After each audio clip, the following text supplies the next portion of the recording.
The Final Confession.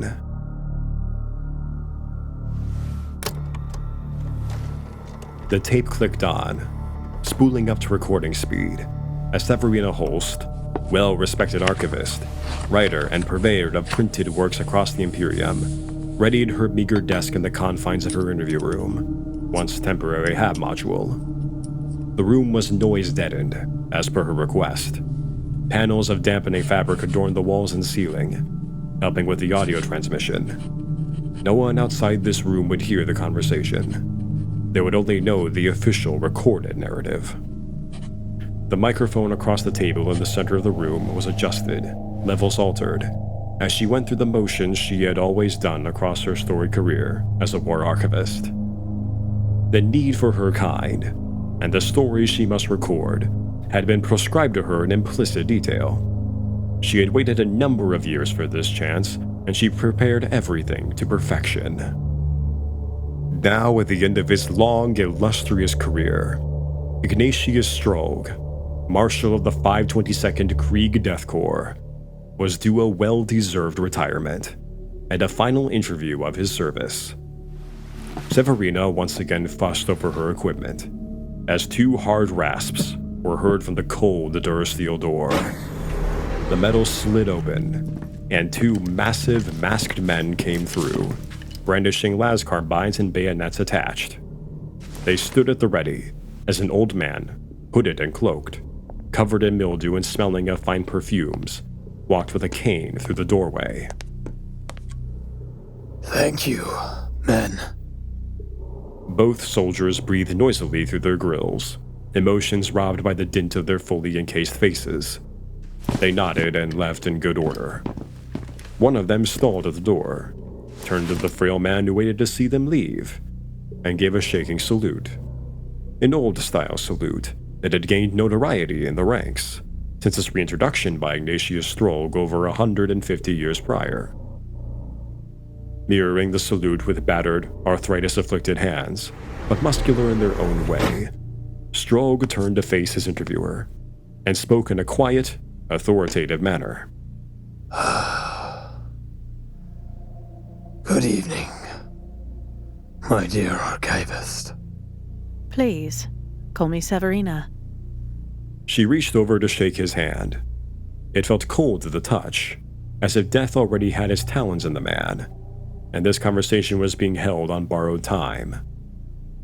His condition was public news, as was his prognosis: multiple organ failure, rejuvenant treatment failure. He had refused tissue augmentation to extend his lifetime any further. She gestured to the padded armchair opposite her metal seat. It was brought from the command bastion for this meeting. The old man was dying, and this was to be his last will and testament, in a manner. Thank you for coming to see me, Marshal. I know your time is brief. All time is fleeting, Severina. And how we let it define us makes us what we are. May I? She gestured toward the recorder on the desk. A single pained nod was the reply. This is Severina Holst reporting. I'm here interviewing the newly retired Marshal Ignatius Strolg, discussing his long and storied career. Welcome, Lord Marshal. Thank you, Severina. It is good to open up about my history at the last of my years. Your tale is as old as the regiment you commanded. You have risen through the ranks, from aspiring guardsman of the 522nd Death Corps of Krieg to Lord Marshal, and you have been witness to the divine, have you not? The question caught the Marshal off guard. He quickly asserted control.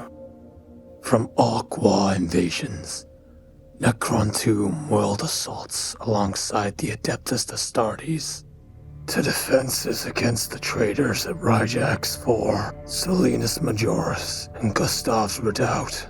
My time behind the last gun had been interesting, to say the least. Enough to keep any of your readers intrigued for generations. Yes, quite. She looked down at her meager notes, and one question sprang to mind. However, let's go back to the very beginning. The first engagement you saw action at was an armored orc assault. You were the only survivor of that day, yet you were able to lead the remnants of your regiment after the command staff had all but perished. You stood at the head of an execution squad you selected for the task-killing an orc warboss, did you not? Knowing the truth of that day, he began to reiterate the official narrative. That is true. After being nearly wiped out, I found another regiment in our division. I slipped away as the orcs rampaged our former position. Being the most prudent man and knowing their bloodlust would be sated for a time, I decided to take command and was granted the finest of Imperial victories on Ryjack's 4. It was hard fought, and we lost significant numbers that day. Severina looked over her notes again. 25,000 soldiers for a gain of a few miles. But it broke the will of the orcs, leading to their overall defeat. A hard-earned victory, but at a terrible price. The real heroes are the ones we left behind. You are a hero to those that survived, though, Marshal. A paragon of virtue and dedication to service. Wherever you stood, victory was soon to be shared. A good luck charm, some might say. Strolg looked on dubiously. I did my part. More than that, you were seen as almost as important a role model as the Emperor on Terra, as well known as Ursakar Creed on Cadia. There was a true hero at the Imperium. Long may his visage and the planet he belonged to stand against the machinations of the enemies of the Imperium. Cadia stands, Marshal. Indeed it does. A wave of coughs filled the background hum of the room's magnetic field. I don't have long left, I'm afraid. Is there anything of importance you wish to talk about outside of my accolades? Just one thing. What gave you the strength to endure that near death at the hands of the Xenos? You have been at their mercy numerous times, but miraculously survived to tell the tale. One word. Faith. Faith in the God Emperor? Faith in the highest power, my dear. Satisfied, she signed off her Comcast with the Marshal, turning off the recording equipment. Beginning to pack up, she asked one last question of her guest, before he stood up painfully. Off the record, there must be a better reason for your long life, insane luck, and meteoric rise through the ranks, Lord Marshal. You want the truth, eh? That is all I ask, Marshal. He sunk into the chair, almost feeling the weight of 200 years of guilt press him deeper into the padded supports. You want to hear my truth? Very well. Off the record, here it is.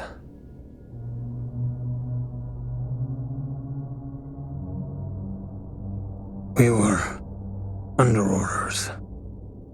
Secure the trenches against the oncoming horde. To hold the line and sell our lives as dearly as possible. As sergeant, I led a platoon on the firing step of our trench line. We'd all heard the rumors of orc savagery but never witnessed it. We were full of piss and vinegar and believed we would live forever. Two of my counterparts I had come through basic with were of the first to die. Slugger fire was short range but devastating. Their bodies violently erupted in crimson plumes. Bone and sinew exploded outwards in gore. My uniform and mask were painted in their filth. And I admit, my aim towards the foe wavered. In my right hand, I held a battered brass Aquila, tightly enough to draw blood from my palm. Firing las rifles in full auto, we couldn't fail to hit. The gun felt hot in my hands until the firing mechanism jammed. First orc boy that came over the ramparts near me had eaten the sharp end of my bayonet before falling back into the back of his kin. Grabbing another gun not jammed with gore, I continued to fire. We'd kept up the defense for 5 straight hours. We were exhausted, but the orcs were legion. We faltered until an order came over the fox. Run! Fall back! But to where? Our trenches were overrun to our flanks, and we were being encircled. I remember praying to the Emperor while fighting off an orc boy with a rusty machete. His blade cut deep into my arm, slicing through the meat of me. Before I had a chance to slit his throat, I ended up clubbing him to the ground with my shovel. Then, there was a lull as the orcs pulled back ready for a final push through our battered defenses. So few of us left at the front, and we could hear the roar of their war boss. You couldn't miss him in the turmoil of the enemy ranks. He stood head and shoulder above the rest, enough to dwarf an Astartes in full warplate. My hand quivered, and I let go of my Aquila. It was then that I knew that I was about to die, and that my faith, it failed me. It failed us. I called out. I asked for the aid of anything that may grant us a reprieve, to see the light of a new day. I promised the nameless creatures of my mind anything. Then, I heard his voice. It must have been the Emperor. He was looking out for me. It simply said, "Your soul and a life of service is all I ask. You'll have your victory, and those to come. And when the time comes, your soul will be forfeit." I never thought to ask who it was that answered. I believed it was the Emperor at the time, so I reloaded my rifle, stocked up on ammo and grenades, and fell back. When I reached the rear guard, I was given the rank of sergeant. Found out I was in overall command after the command bastion had been hit by an artillery squig. I gave order to the chaos, issuing commands to the men. They'd move forwards to retake the front trench line, while I led a crack team of Hellblaster armed guardsmen to take on the war boss. And, well, we got our wish. All but myself and another, a private, survived the encounter. I lost nearly 200 men in 20 minutes in that counteroffensive. But I miraculously survived the second encounter with no wounds at all. The war boss dead at my feet, with my bayonet through his eye and a shovel buried deep into the base of his neck. After that, I was showered with medals and titles. Hero with the Corps, Defender of Ryjack's Force, Slayer of Xeno's Kings. Some even considered me touched by his will, but it wasn't his design that I lived. I found out much later on, as I sat in my billet, reading a data slate by candlelight, the hand of something unreal caressed my cheek, giving me this scar right here on my face. It told me that it was responsible for my fate, and that it would make me its pet project until it was sated. Then it would set me free. I remember the dark smile it allowed me to feel, if not see. Full of hate and intent, I shudder to remember that visage. I gave it what it wanted, to save my soul. Death, destruction, souls in service. No matter their origin, they were all secretly dedicated to him. He drank deep of their loss. When I found out my body was failing, I believed I was free of the weight of this secret. And I was wrong. All the lies, the false promises, the secret pact made centuries ago ate away at me. But now, I can talk about it to another. And I feel relieved.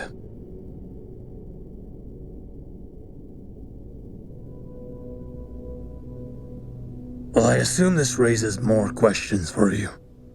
Questions about my heretical stance, my true intentions, my future.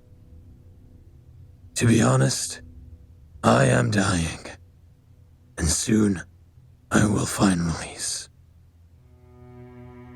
I did what I thought was right. I lived with the guild all my life, and faced the future without fear.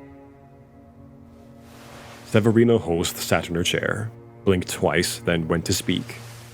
The information hit her like a cannon blast. She was shocked by this sudden revelation. Ignatius Strolg, once hero of the Imperium, now confessed heretic, sat, wheezing, holding his Aquila charm with tentative fingers, looked content. As if a weight had finally been lifted, he smiled. Thank you, my dear, for listening to my truth. I am sorry. What? I am sorry. You've no need to apologize, my dear. It is I whose truth had rocked you. I see that now. His words lost their conviction, as he saw a smile appear across her face. He had seen that dark smile before, years before Severina had ever been born. A smile of malice and dark intent. Before he had time to move his hand from the armrest, a blade had been plunged deep into his flesh, pinning it in place. Ignatius struggled against the cold steel as it held him down in the chair. He reached for his sidearm, until her hands reached his own, and effortlessly placed it on the armrest, as a second dagger plunged deep into his wrist. Another wave of agonized suffering flooded his synapses. Guards! He cried out for the guards to save him. They cannot help you, Strolg. No one can now. The voice was not Severina. Her body was present in front of him, but her outline was not that of the woman who he had been speaking to. Quivering lips opened, and he managed one question. Who are you, really? To everyone else, I am Severina Holst. To you, well, I think you know who I am. I told you the cost of your life would be great. No, not like this. Blood oozed from the dual wounds, as black wings unfurled from behind the creature now unfolding in front of him. Teeth extended, talons grew from manicured nails, hooves exploded from high-heeled feet. Additional spiked pinions flexed, forming wings of shadow and ash, and horns of blackest bone grew from ruined proportions of a face that contorted with foul corruption. We made a pact, you and I. Would you ever forget the face of your benefactor? I thought I had served you. What you wanted. He struggled, but it was helpless. A single claw ran across the scar on his face. It reopened. Black blood flowed from the corrupting flesh. True. We did. But I never said the deaths of those you faced were the cost. You were the price. And I have come to collect. Now, say my name. The one you have always known, but have feared to iterate. Go on.